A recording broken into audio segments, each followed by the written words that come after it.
The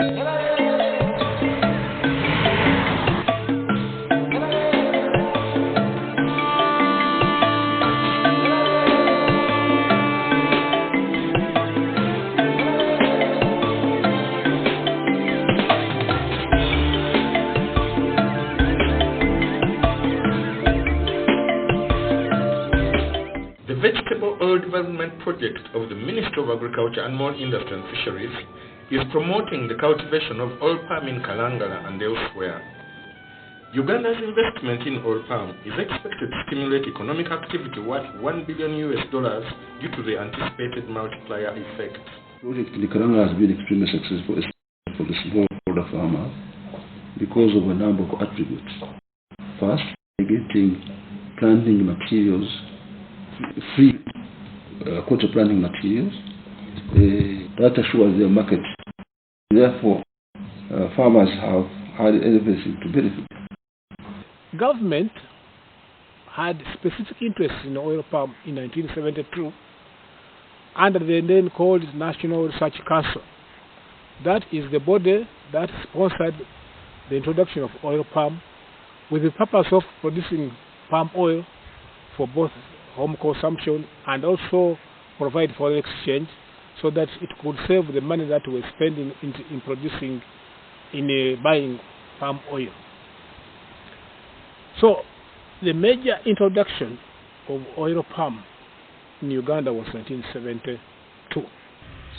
Oil palm had been tried here in 1971-72, together of course with other districts, four other districts in Uganda.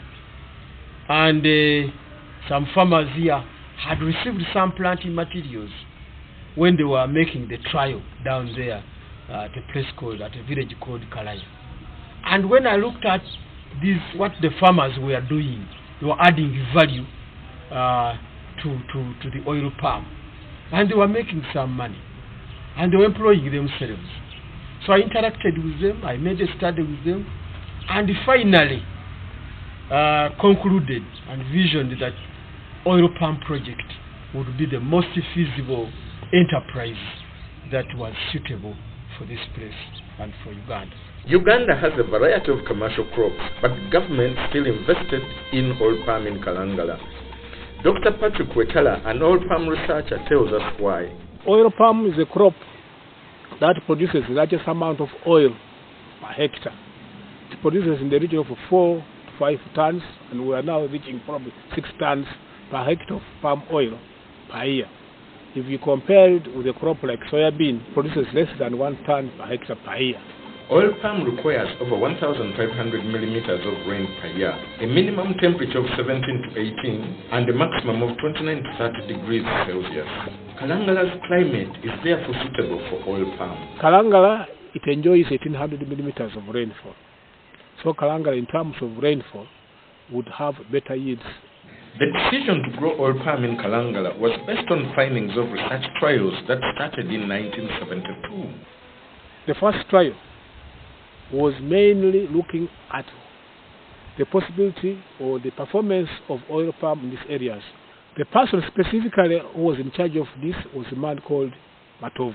He was a scientist who was working on cocoa and oil palm, and he was a pathologist. He's the one who had the responsibility of taking charge of the oil palm when it was introduced here.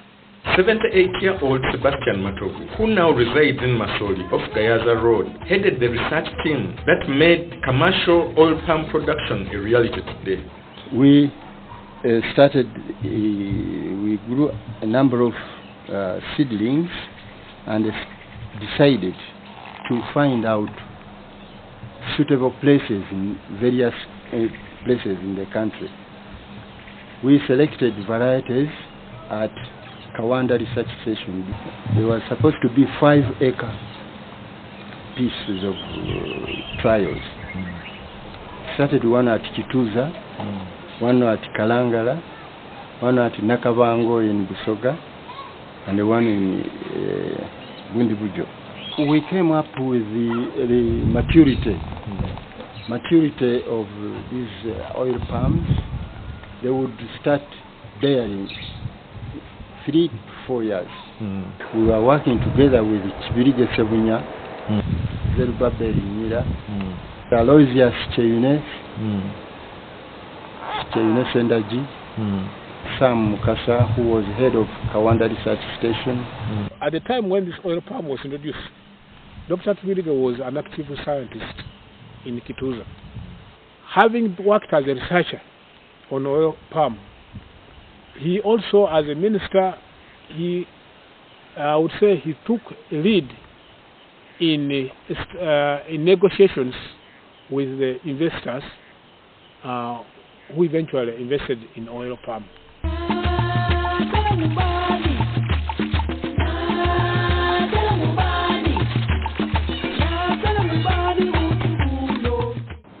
Kalangala, when we started the project, there was no economic activity there. The lands are idle. So now the people have to, the whole idea of the government starting this project was to rehabilitate it, to take back the people to Kalangala. The people have, it was an exodus from Kalangala because of the sleeping sickness. So the government wants to take them back there. And this project was primarily designed for that purpose by the government. But then as a private participation, we gave it a much larger magnitude, much larger project we evolved, and we put in a lot of money into that. So that is the role we played.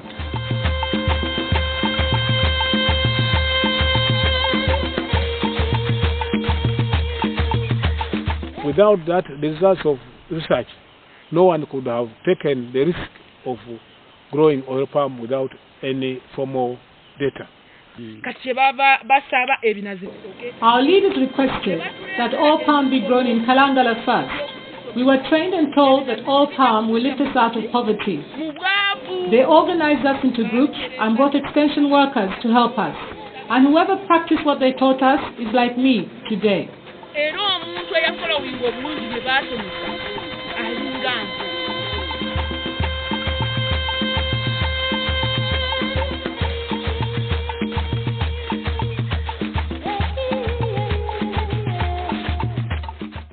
We can get yields of 17 to 25 metric tons, and these yields compare favorably with the yields you can get West Africa. On the average, West Africa, they get 17 metric tons.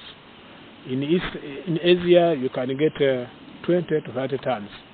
Crude palm oil from Kalangala is transported to the Bidco refinery in Jinja, where it is processed for consumption as cooking oil, ghee, margarines, and confectionery ingredients, and non-consumables like soap and lotions. Palm oil is also used to produce candles, wines, and biofuels, among others.